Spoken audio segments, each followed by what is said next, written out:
el ser mismo, hablando quizás de la esencia del ser más grande, sublime que pudiera existir en todo el universo. Jesucristo, hermanos, es Dios. Él es la imagen del Dios invisible. Y aún siendo Dios, hermanos, se humilló para ser como uno de nosotros y vivir como uno de nosotros. Jesús, hermanos, es la única imagen que tenemos de Dios. Jesús es la manifestación más pura de su gloria.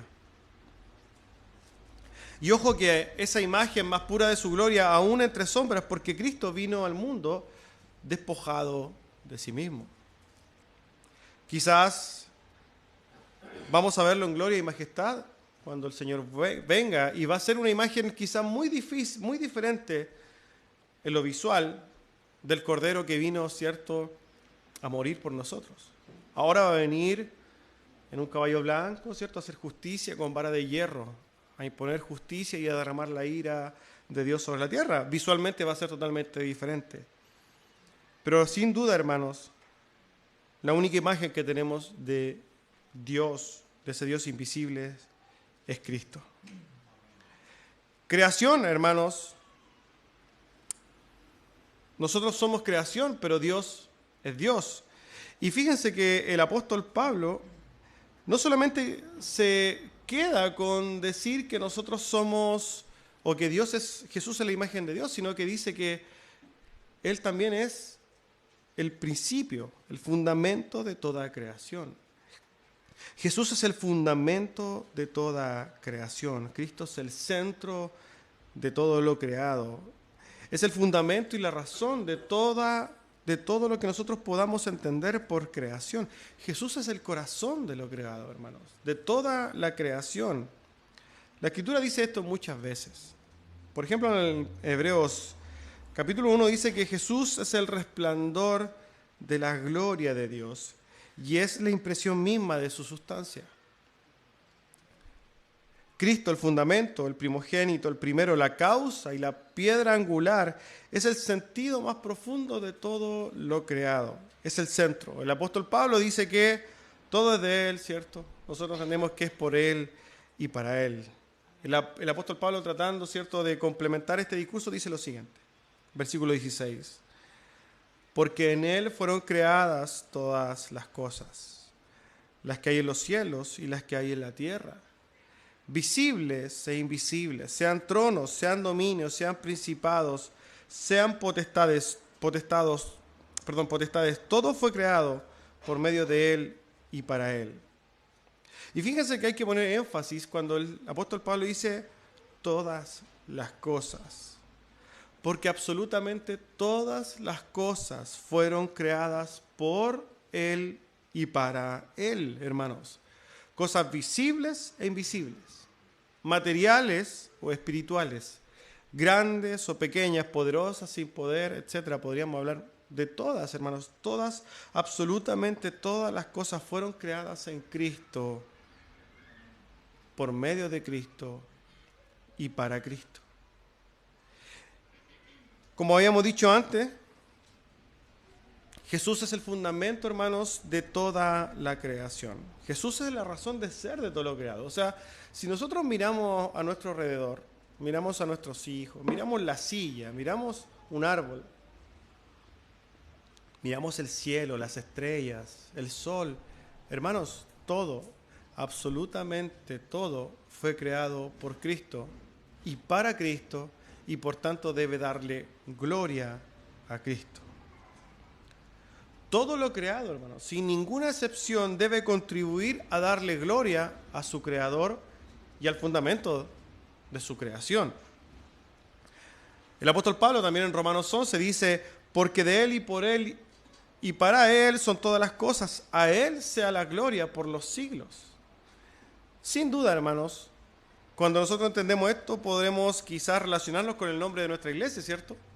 Soli Deo Gloria, y cuando hablamos de Soli Deo Gloria es todo para la gloria de Dios. Y Cristo es Dios. Todo deberíamos hacerlo para la gloria de nuestro Señor Jesucristo.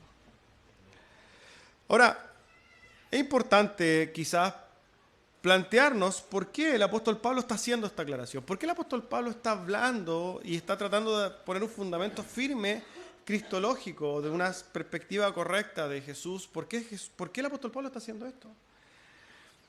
Hermanos, nosotros sabemos que los receptores de esta carta son los hermanos colosenses. Y fíjense que los hermanos colosenses, como era muy común en ese tiempo, bueno, y hoy día también, ellos lidiaban con ciertos problemas. Y los problemas que lidiaban en esos tiempos era muy común, eran los dioses paganos. En las culturas de esos años, y vuelvo a decir también hoy día, a pesar de que han tomado otra forma, en esos tiempos el paganismo era algo muy, pero muy importante. Las culturas donde llegaba entonces el evangelio estaban plagadas de dioses. Todos tenían dioses, diferentes dioses. Y sucedía un problema, y es que la gente no sabía cómo relacionar a sus dioses.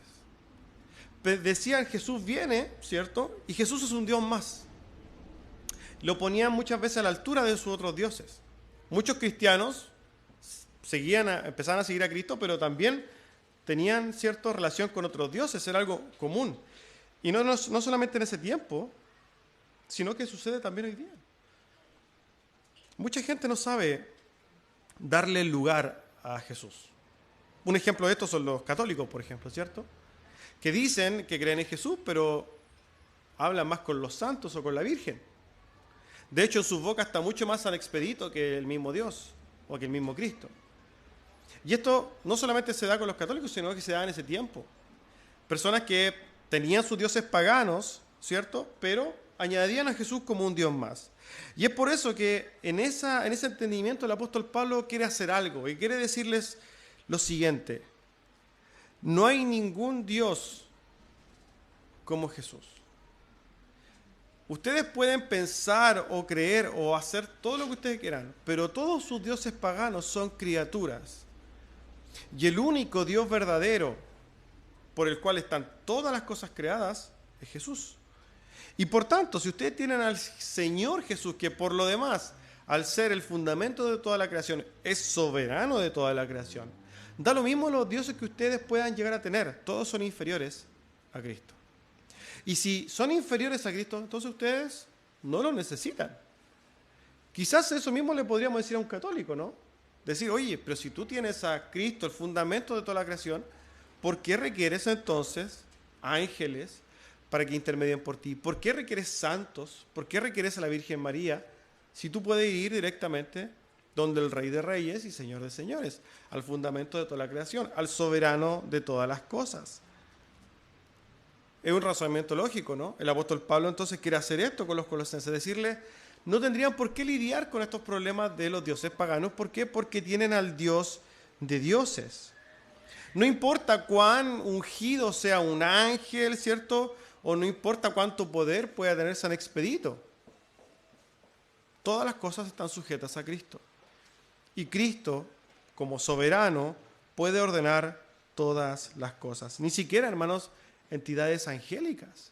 Como dice ahí, Jesucristo está por encima de todo.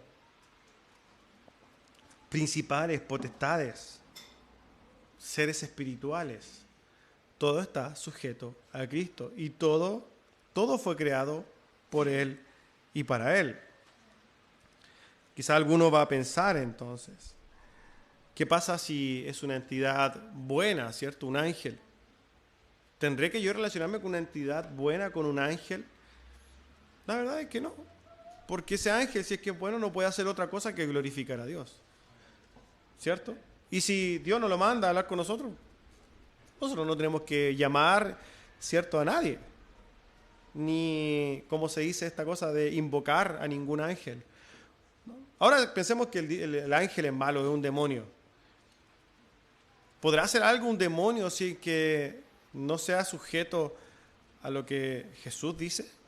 ¿No es soberano Jesús sobre las entidades demoníacas? Por supuesto que sí. ¿O acaso los demonios hacen lo que quieren? No, ¿cierto? Hoy día vemos una serie de iglesias pisoteando a Satanás, saltando encima de su cabeza, arrebatándole cosas, peleando con Satanás, y hablan más de Satanás que de Dios. Pero ¿puede hacer algo Satanás sin que Dios, en este caso hablando de Cristo, le permita hacer? Absolutamente nada. Hay un pasaje que habla de esto, Marcos 5, en su versículo 6 al 13 dice, es la historia del endemoniado gadareno, yo creo que muchos la conocen. Cuando vio pues a Jesús de lejos, corrió y se arrodilló ante él. Y clamando a gran voz dijo, ¿qué tienes conmigo, Jesús, Hijo del Dios Altísimo? Te conjuro por Dios que no me atormentes, porque le decía, sal de este hombre, espíritu inmundo. Y le preguntó, ¿cómo te llamas?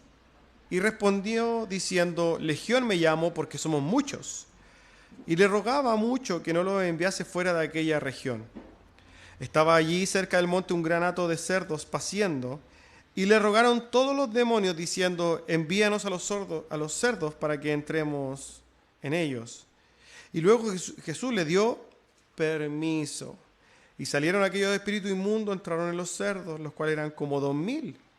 Y el hato de cerdos se precipitó en el mar por un despeñadero y en el mar se ahogaron. Había una entidad llamada Legión donde eran muchos demonios y le dicen a Jesús, por favor, danos permiso, no nos eches. Y le pidieron permiso a Dios. ¿Harán los demonios lo que quieren? No. ¿Están las entidades espirituales sujetas a Cristo? Sí. Y nada podrán hacer si es que el Señor no quiere que haga.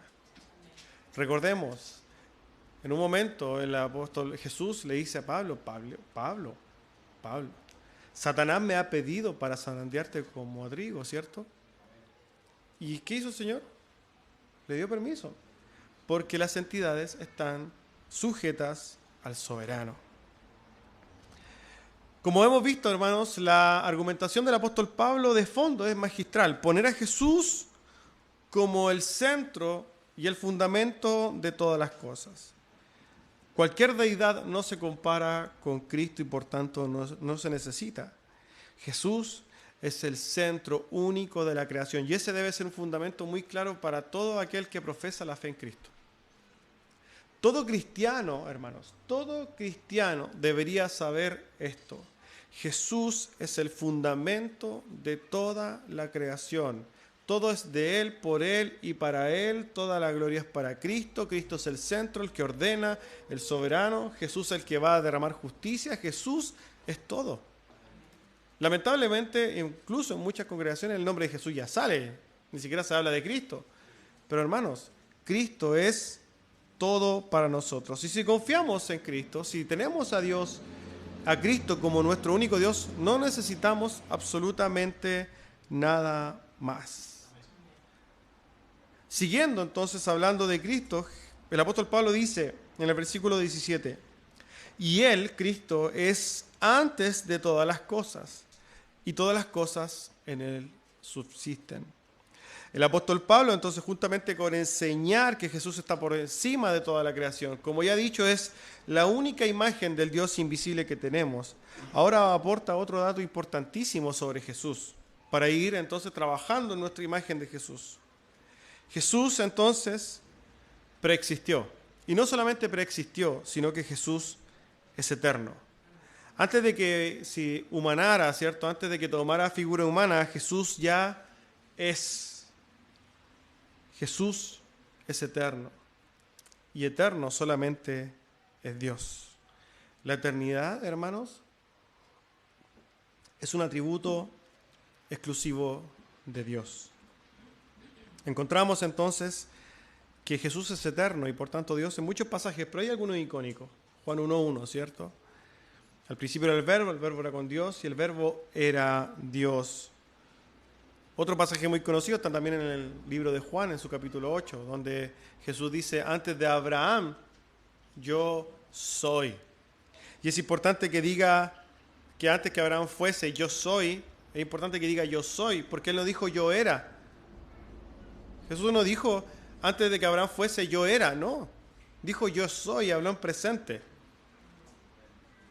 Porque Dios se presenta así como el eterno, ¿cierto? Cuando se le presenta a Moisés, Moisés dice, ¿a nombre de quién voy? Y él le dice, yo soy el que soy. Dios es, Dios es, Dios no existe, Dios es. Y eso quiere decir que es eternamente presente. Jesús, hermanos, entonces, es aquel alfa y omega, el principio, el primero y el último, el principio y el fin. Y al ser eterno y Dios, hermanos, nada, absolutamente nada puede estar por encima de Cristo. Por tanto, podemos comprender que si Dios, no solamente la imagen del Dios invisible, que básicamente lo que quiere decir es Dios, que si Dios entonces es el fundamento de toda la creación, que todo lo creado está creado por Él y para Él. Si que entendemos que Jesús es eterno y por tanto Dios mismo, soberano sobre todas las cosas, ¿necesitamos algo más? ¿Necesitarán los colosenses otros mediadores? ¿Necesitarán los católicos santos? ¿Necesitarán curadores? ¿Necesitaremos sanadores? ¿Necesitaremos, cierto, obras grandes y sobrenaturales? ¿Necesitaremos poderes especiales, hermanos? La respuesta es que no necesitamos nada. Absolutamente nada fuera de Cristo. No necesitamos nada fuera de Cristo, hermanos. Cristo controla todas nuestras vidas. Cristo está al tanto de todos nuestros problemas. Cristo domina y está en control de todas las situaciones. Absolutamente todas. Dios en sus manos tiene nuestras vidas. Y Él dice que suplirá todas nuestras necesidades. Pero por otro lado nos dice que Él buscará el bien para nosotros. Muchas veces para nosotros el bien significa no tener. Y eso es lo que lamentablemente mucha gente no entiende. Muchas veces para nosotros el bien significará necesidad, porque formará nuestro carácter. Muchas veces el bien significará pérdidas, porque nos fortalecerá. Muchas veces, hermanos, el bien significará dolor, porque vamos a aprender. ¿Por qué Dios en su creación perfecta hizo el dolor? Para protegernos, ¿no? El cuerpo humano es una creación perfecta, sin lugar a dudas. Y si no tuviéramos dolor, hermano, podríamos estar cortando, ¿no es cierto? Y nos sacamos un dedo y no nos vamos a dar ni cuenta. Pero el dolor está ahí para ponernos alerta, algo sucede, algo está mal. Bueno, hablando del cuerpo, el apóstol Pablo continúa entonces su exhortación y su enseñanza de Cristo y dice lo siguiente, versículo 18, y Cristo es la cabeza del cuerpo que es la iglesia. Él, Cristo, es el principio, el primogénito de entre los muertos para que en todo tenga preeminencia. Vemos cómo en este discurso cristológico el apóstol Pablo sigue hablando cosas importantes para que nosotros entendamos quién es Cristo. No solamente Cristo es el fundamento de toda la creación, sino que es el eterno, la imagen del Dios invisible, está por encima de todo, todo es por Él y para Él, pero también, hermanos, muy importante, es que Cristo es la cabeza de la iglesia. Claramente cuando decimos que Cristo es la cabeza de la iglesia, estamos hablando de una forma figurativa, ¿cierto? Lo que está haciendo el apóstol Pablo es una ilustración. Utiliza, ¿cierto?, esta figura para decirnos o para dar un ejemplo de cuál es la función de Cristo en la iglesia. Porque si nosotros pensamos en un cuerpo, ¿cierto?, vamos a darnos cuenta de que todo sale desde la cabeza, ¿cierto? Las manos no se mandan solas, a no ser que haya una enfermedad, ¿cierto? Pero en general, en términos generales, nosotros o yo, por ejemplo, no puedo mover esta mano porque la mano se movió sola. Esa orden viene desde la cabeza. El cerebro, ¿cierto?, que genera las órdenes para que el cuerpo funcione. Si la cabeza no ordena, el cuerpo realmente no funciona, ¿cierto? Si nosotros, hermanos, pensamos solamente en caminar, cosas que las hacemos como tan fáciles, ¿cierto? mantenernos en equilibrio. Usted no sabe la cantidad de músculos, tendones, ligamentos y un montón de cosas que tienen que ir armonizándose, ¿cierto?, para poder llegar a eso. Imagínense lo que tiene que hacer el cuerpo para correr. Todo orquestado perfectamente para que nosotros podamos llevar a cabo algo. Nosotros vemos caminar como algo trivial, pero detrás hay una ingeniería tan impresionante, hermanos, que es la del cuerpo humano. Imagínense, solamente el cuerpo humano tiene tantas funciones que nosotros desconocemos, pero todas ellas, ¿cierto?, están orquestadas, podríamos decir, desde la cabeza. Y eso es la analogía que hace el apóstol Pablo con Cristo como cabeza de la iglesia. Cristo es el centro de la iglesia. Desde Cristo como cabeza vienen todas las ordenanzas para la iglesia. Cristo ordena a la iglesia, manda a la iglesia, guía a la iglesia. Cristo cuida a la iglesia. Hablando de lo que habíamos hablado, de muchas veces cortarse. No son las manos las que mientras cortamos una papa se está protegiendo a sí misma, ¿cierto? Si fuera por las manos solas, las manos harían cualquier cosa. Las que están pendientes de no cortarse son ordenanzas de la misma cabeza. Es la cabeza la que nos cuida. Esa misma figura es la que hace el Señor con nosotros. Jesús nos cuida, nos da dirección, nos protege, pero ordena, y eso nunca se nos debe olvidar. La iglesia no se ordena sola, la iglesia no se manda sola. La iglesia está sujeta a Cristo, ¿cierto? Cristo es, de alguna manera, la que coordina toda la iglesia. Cristo coordina como cabeza toda, hermanos, la iglesia. Y su cuerpo, y la iglesia, que es su cuerpo, debe obedecer. Si yo le digo a mi mano, levántate, y mi mano no se levanta, ¿cierto?, es un miembro como que no sirve, ¿cierto? ¿De qué me sirve a mí tener un miembro, un brazo que no hace nada porque mi cabeza le dice, muévete, y mi brazo se queda ahí? Es un miembro que no sirve. Pensemos en una pierna que no se mueve, que está estirada totalmente y no hace nada. No nos deja ni caminar. Es un miembro que no sirve. Asimismo, cuando la iglesia ordena, Cristo como cabeza ordena a la iglesia, el cuerpo que la iglesia debe obedecer. Si no, se transforma en un miembro que no sirve. Así funciona, hermanos. El mismo apóstol Pablo dice en este pasaje, hermano, y añade, dice, Él es el principio, el primogénito de entre los muertos, para que en todo tenga preeminencia. Jesús no solamente también es la cabeza de la iglesia, que ordena al cuerpo que es la iglesia, sino que es el primero entre la iglesia. Generalmente se habla de la iglesia de Juanito, la iglesia del apóstol tanto. Hermanos, la iglesia es de Cristo. No hay otro dueño de la iglesia. El pastor no es el dueño de la iglesia. La iglesia es de Cristo. Los pastores solamente somos siervos inútiles, delegados para cuidar a la iglesia de Cristo. Pero la iglesia no es del pastor. Y es muy probable que en iglesias hayan 2, 3 pastores, pero la iglesia no es del pastor, es de Cristo. Y por tanto, como la iglesia es de Cristo, Él es el primero. Y aquí añade algo importante también el apóstol Pablo, siempre ordenando y trayendo ideas de todos lados. Dice que Él es el primogénito, pero de algo en particular. Si ustedes pueden leer, dice el primogénito de entre los muertos. Y aquí el apóstol Pablo lo que está haciendo es haciendo una alusión a la resurrección. El apóstol Pablo ya en otros pasajes de la Biblia, en otros libros, dice y habla mucho de la resurrección. Uno de los más emblemáticos, 1 Corintios 15.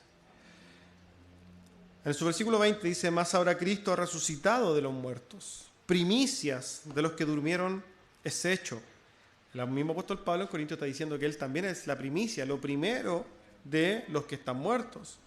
Porque por cuanto la muerte entró por un hombre, también todos por un hombre la resurrección de los muertos. Por Cristo entonces entra la resurrección de los muertos. Porque así como en Adán todos mueren, también en Cristo todos serán vivificados. Pero cada uno en su debido orden. Cristo, primero las primicias, luego los que son de Cristo.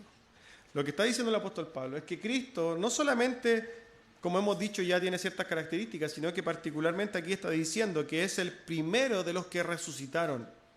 Y es una esperanza para nosotros que, como Cristo resucitó, nosotros también, hermanos, vamos a resucitar. Los hijos de Dios vamos a resucitar para salvación. Otros resucitarán para condenación, ¿cierto? Los primeros, entonces, resucitaremos para estar eternamente con nuestro Rey. Jesús fue el primero. Cristo resucitó, el primogénito, las primicias, el primero. Él es entonces el primero en la resurrección. Y el apóstol Pablo entonces nos va a decir lo siguiente también en el versículo 19. Por cuanto agradó al Padre que en él habitase toda la plenitud. Hermanos, aquí podemos ver en estas pequeñas palabritas, muy pocas, que detrás de estas pequeñas palabras hay un conocimiento, quizás ya hay toda una teología, ¿cierto?, en la cual hoy día no vamos a tratar, no vamos a ahondar, ¿cierto?, para ver solamente el contenido general, pero sí podemos ver que está claro algo, y es que el apóstol Pablo entiende claramente que el Padre no es el Hijo. Esta pequeña verdad tiene muchas implicancias. Dice el apóstol Pablo, por cuanto agradó al Padre que en Cristo habitase toda la plenitud. El apóstol Pablo deja claro que el Padre, hermanos, no es el Hijo. Le agradó al Padre que en el Hijo habitase toda la plenitud. Nosotros sabemos que esta es una base de la doctrina trinitaria, que es la que nosotros profesamos, porque entendemos, hermanos, que el Padre y el Hijo no son en sí mismos uno, pero a la vez sí lo son. ¿Cómo lo explicamos? No tenemos por qué explicarlo, ¿cierto? Porque es inexplicable. Pero sí entendemos que el apóstol Pablo hace esta distinción. Hace una distinción entre la voluntad del Padre y la recepción de esa voluntad de parte del Hijo.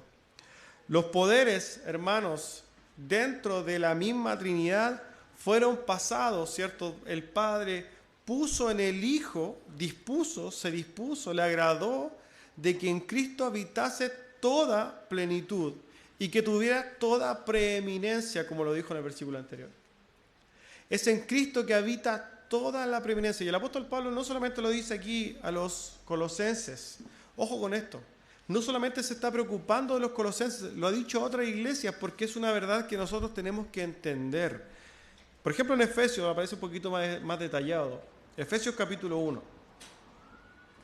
Efesios capítulo 1 del versículo 18 en adelante dice: alumbrando los ojos de vuestro entendimiento. Le está hablando a la iglesia. Para que sepan cuál es la esperanza a que Él os ha llamado y cuáles las riquezas de la gloria de su herencia en los santos. ¿Y cuál es la supereminente grandeza de su poder para con nosotros, los que creemos, según la operación del poder de su fuerza, la cual operó en Cristo, aquí va a estar aclarado porque está un poco confuso, sin contexto, la cual operó en Cristo, la fuerza, el poder de Dios, la magnificencia de Dios, operó en Cristo, resucitándolo de los muertos y sentándole a su diestra en los lugares celestiales, sobre todo principado y autoridad y poder y señorío, y sobre todo nombre que se nombra, no solamente en este siglo, sino también en el venidero. Y sometió el Padre todas las cosas bajo los pies de su Hijo, y lo dio por cabeza sobre todas las cosas a la iglesia, la cual es su cuerpo, la plenitud que todo lo llena en todo. Lo que está haciendo el mismo apóstol Pablo explicando en Efesios es que el Padre, hermanos, determinó que el Hijo en primer lugar viniera a sacrificarse, ¿cierto?, a pagar la deuda por nuestros pecados, pero no solamente eso, el Padre le entregó al Hijo toda autoridad, le entregó a Cristo todo señorío, todo el recibimiento de la gloria, todo el ajusticiamiento, todas las cosas se las dio al Hijo, toda preeminencia, para que fuera preeminente y el más importante en todo. Es el Padre que se lo da al Hijo. ¿Para qué? Para que todo se someta bajo sus pies. Es el Padre el que le otorga al Hijo todo, hermanos. Eso es lo que está diciendo. Supremacía y soberanía total en Cristo. Cristo tiene todo poder, toda autoridad, señorío. El nombre que está por sobre todo nombre. Toda importancia está entonces en Cristo. Y fíjense que no solamente, como dice ahí el apóstol Pablo, no solamente al Señor, al Padre le agradó que en Jesús habitase toda la plenitud, que básicamente cuando habla de toda la plenitud, está todo ahí, lo que ya hemos dicho. El poder, el señorío, la gloria, la justicia, todo está en Cristo. Pero no solamente al Padre le agradó que Cristo tuviera toda preeminencia, sino que al Padre le agradó otra cosa. Versículo 20. Y por medio de Él reconciliar consigo todas las cosas, así las que están en la tierra como las que están en los cielos, haciendo la paz mediante la sangre de su cruz. No solamente, hermanos, las cosas fueron creadas por medio de Él, por Él y para Él. No solamente podemos entender, hermanos, que Cristo es preeminente en todo. No solamente podemos entender que Cristo es eterno y que es Dios y que es la imagen del Dios invisible, sino que es aquel agente, hermanos, el cual a través de su sangre ha reconciliado las cosas, todas las cosas que están en la tierra como las que están en los cielos. Y lo primero que tenemos que aclarar respecto a este punto, hermanos, es que la tierra, las cosas de la tierra y las que están en los cielos no podrían llegar a estar nunca reconciliadas si no fuera por la sangre que el Hijo derramó en la cruz. En segundo lugar, hay que establecer claramente, hermanos, que hay una enemistad entre el cielo y la tierra. Y esa enemistad es algo, ¿cierto?, que se manifiesta en una guerra entre el cielo y la tierra. Quizás para aterrizar estos conceptos y no entrar tanto en una teología más profunda para explicar si es que realmente se redimió la tierra en Cristo y sin entrar en eso, vamos a hacer énfasis, hermanos, en lo más importante y es la relación del hombre con Dios. En este sentido podemos decir que el hombre está en enemistad con Dios. El hombre está en guerra con Dios. El hombre es enemigo de Dios. Por más que muchos digan, Dios es mi amigo, y que canten, Jesús es mi amigo, el hombre está en enemistad con Cristo, con Dios. El hombre en sí está en guerra con Dios. Esa es una realidad que nosotros tenemos que tener muy clara, hermanos, como cristianos. El hombre manifiesta cada segundo su rebeldía contra Dios. En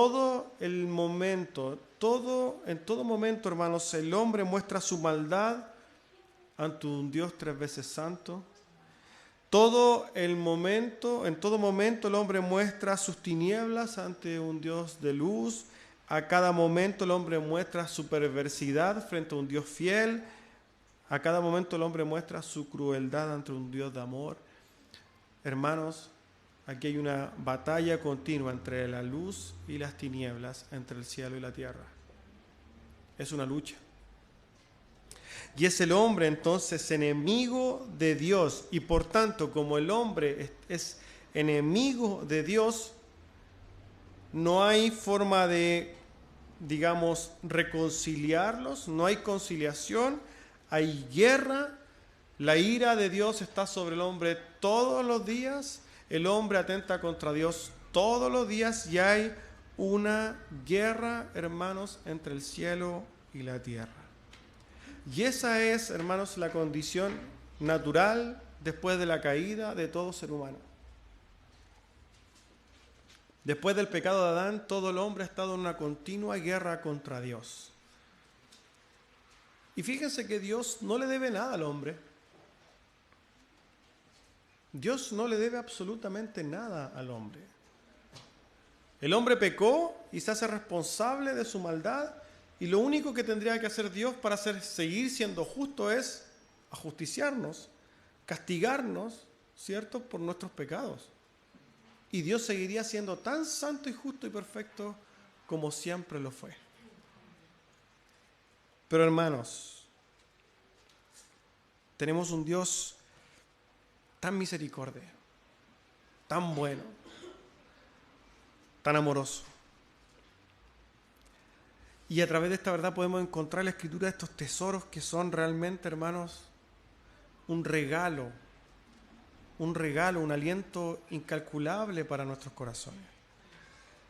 En Efesios 2, en sus primeros 10 versículos, dice así: y Él os dio vida a vosotros cuando estabais muertos en vuestros delitos y pecados, en los cuales anduvisteis en otro tiempo, siguiendo la corriente de este mundo, conforme al príncipe de la potestad del aire, el espíritu que ahora opera en los hijos de desobediencia, entre los cuales también todos nosotros vivimos en otro tiempo en los deseos de nuestra carne, haciendo la voluntad de la carne y de los pensamientos, y éramos por naturaleza hijos de ira. Eso éramos nosotros. Lo mismo que los demás. Lo mismo que los demás. Nosotros éramos, hermanos, enemigos de Dios. Cada uno de nosotros. Cada uno de nosotros estábamos en guerra contra Dios a cada momento. Pero miren lo precioso que dice el apóstol. Pero Dios, que es rico en misericordia, por su gran amor con que nos amó, aun estando nosotros muertos en delitos, muertos en pecados, nos dio vida juntamente con Cristo. Por gracia sois salvos. Y juntamente con Él nos resucitó y asimismo nos hizo sentar en lugares celestiales con Cristo Jesús, para mostrar en los siglos venideros las abundantes riquezas de su gracia en su bondad para con nosotros en Cristo Jesús. Porque por gracia sois salvos por medio de la fe, y esto no es de vosotros, pues es don de Dios, no por obras para que nadie se gloríe, porque somos hechura suya, creados en Cristo Jesús para buenas obras, las cuales Dios preparó de antemano para que anduviésemos en ella. Dios, sin tener ninguna deuda con nosotros, hermanos, proveyó. Jehová Jireh, ¿cierto? Lo más importante que podríamos nosotros recibir como provisión. Y es a su Hijo. Dios el Padre proveyó a su Hijo, hermanos, para que por medio de su sangre fuéramos reconciliados con Dios. Por medio de la muerte y el derramamiento de la sangre en la cruz del Calvario, entonces, Cristo ha resucitado, hermanos, el cielo y la tierra. Cristo murió por nosotros en el momento preciso, cuando éramos incapaces de salvarnos, siendo enemigos de Dios. Es por esto, hermanos, que hoy día nosotros nos reunimos domingo a domingo. Y entienda bien esto, porque hoy día, en este momento, estamos hablando del más profundo fundamento de la fe cristiana. El hecho de que éramos hijos de ira y ahora somos la familia de Dios. Y es por eso que nos reunimos el domingo. No nos reunimos el domingo, hermanos, porque el Señor nos va a sanar de la depresión. No nos reunimos el domingo porque el Señor nos va a prosperar. No nos reunimos el domingo porque de alguna manera vamos a alivianar nuestras conciencias. No venimos el domingo porque estamos cumpliendo con algún compromiso con alguien. No estamos de alguna manera viniendo los domingos porque de alguna manera lo que queremos es alegrarnos y ver a nuestros hermanos. Ni siquiera eso es el fundamento del por qué venimos el domingo. No venimos el domingo acá, hermanos, porque queremos arreglar nuestro matrimonio porque se está derrumbando. No venimos acá el domingo porque tengamos ningún objetivo en particular que no sea el celebrar y recordar que éramos enemigos de Dios y ahora somos hijos de Dios. Y venimos a darle gloria a Cristo. Ese es el verdadero motivo por el cual venimos domingo a domingo. Si esa no es la razón por la cual usted está acá, está por motivos equivocados acá. Porque el único fundamento para que nosotros vengamos domingo a domingo, nos levantemos temprano y hagamos todo lo que hacemos el domingo, es por Cristo, para Cristo, por medio de Cristo y para la gloria de Él, de Cristo. Amén. Vamos a orar.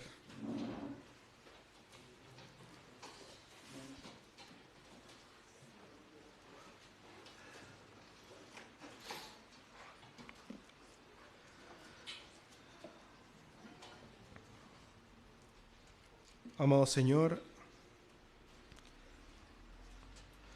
queremos darle a usted, Señor, toda la gloria. Darle gracias, Señor, porque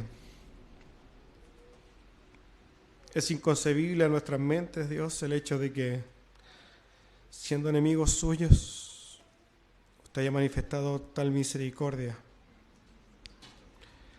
y haya enviado a su Hijo, el cual murió por nosotros. Le pedimos que nos ayude a comprender cada día la profundidad de su Evangelio. Que cada día podamos, Señor, caminar con un motivo correcto en la fe. Que podamos ponerle como norte de nuestras vidas.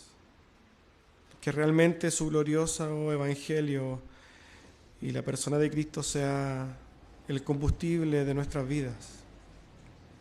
Que podamos entender que nuestras vidas son para Él. Ayúdenos a morir a nosotros mismos. Ayúdenos a menguar para que Él crezca en nosotros. Ayúdenos a llevar esta verdad, Señor, y que realmente sea vida para quienes la oyen. Damos gracias por su palabra, Señor, porque usted es tan bueno, hermoso, perfecto, sublime. Gracias, Señor, por esa misericordia que nos muestra. Gracias, Señor, le damos en el nombre y por los méritos de su Hijo amado Jesús. Amén.